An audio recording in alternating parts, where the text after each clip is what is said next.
From Washington, I'm Christopher Cruz.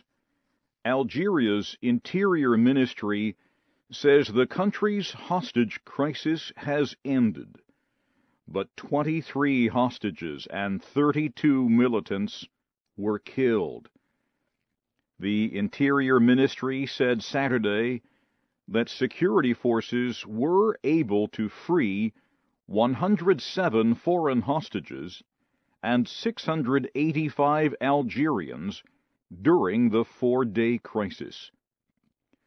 Earlier, Britain's Defense Secretary Philip Hammond said terrorists are, in his words, solely responsible for the deaths of some of the hostages. On Wednesday, Islamist militants attacked a natural gas center in the Algerian desert and seized hundreds of hostages. Gunmen in Nigeria have attacked a group of cars transporting one of the country's most powerful Muslim leaders. At least 3 people were killed. Officials say Ado Bayero, the emir of the city of Kano, was not hurt in the attack on Saturday. No one has claimed responsibility for the attack. Kano is the largest city in northern Nigeria. The killings come one day before the first anniversary of deadly bombings and shootings that killed 184 people in Kano. The attack was blamed on the Islamist group Boko Haram.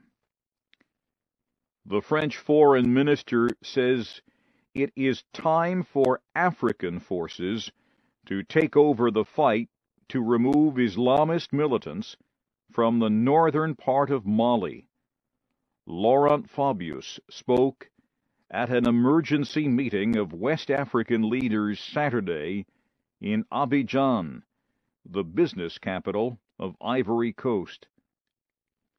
The leaders were meeting to decide whether to send more troops to Mali to help French soldiers fighting there.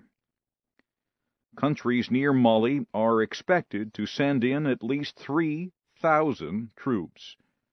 They would support French troops who entered the country about a week ago. Mali is a former French colony. About 1,800 French troops are now in Mali. About 700 more are to arrive in the next few days. France says its troops will stay in the country until the situation is under control. A Pakistani official says his country will release more Afghan Taliban detainees to try to help move the peace process in Afghanistan forward. Foreign Secretary Jalil Abbas Jilani said the remaining detainees will be released subsequently, but he did not say exactly when. Mr. Jilani spoke during a visit to the United Arab Emirates. In the past 2 months, Pakistan has freed 17 Afghan Taliban prisoners. However, Pakistan is still holding one of the group's former leaders, Mullah Abdul Ghani Baradar. He was captured in Pakistan in 2010. You are listening to the news in VOA Special English from Washington.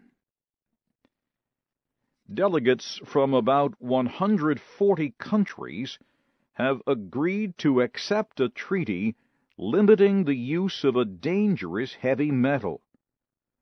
The world's first legal treaty on mercury was agreed to on Saturday after a week of talks in Geneva, Switzerland. The goal of the treaty is to reduce world pollution levels of mercury. That metal can cause physical and mental development problems in children. In a new report, the United Nations Environment Program found that human activities release nearly 2,000 tons of mercury every year. Much of the dangerous element lands on plants, in the soil, and in lakes and oceans. And a UN official said a great deal of mercury is passed to humans through polluted fish. The United States Transportation Security Administration says it has decided to remove full-body airport security devices. These scanners had produced what appeared to be naked images of a traveler's body. The agency has canceled an agreement with Rapiscan, the company that makes the scanner. The TSA has 174 of the scanners at around 30 airports. Rapiscan failed to meet a congressional deadline to provide software to protect the privacy of passengers. A spokesman for TSA said the scanners will largely be replaced with other devices made by a company called L3 Communications. That company's scanners are already in use at some airports. They produce a lined image of passengers' bodies instead of what appear to be naked images. And finally at this hour, President Obama says his government is taking steps to protect America's children and communities from gun violence. He spoke during his weekly Saturday address. He said immediate actions include strengthening the background check system. People with a criminal history will not be permitted to buy guns. The government will also help schools employ more police officers if they want them. And the administration has directed the Centers for Disease Control to study the best ways to reduce gun violence.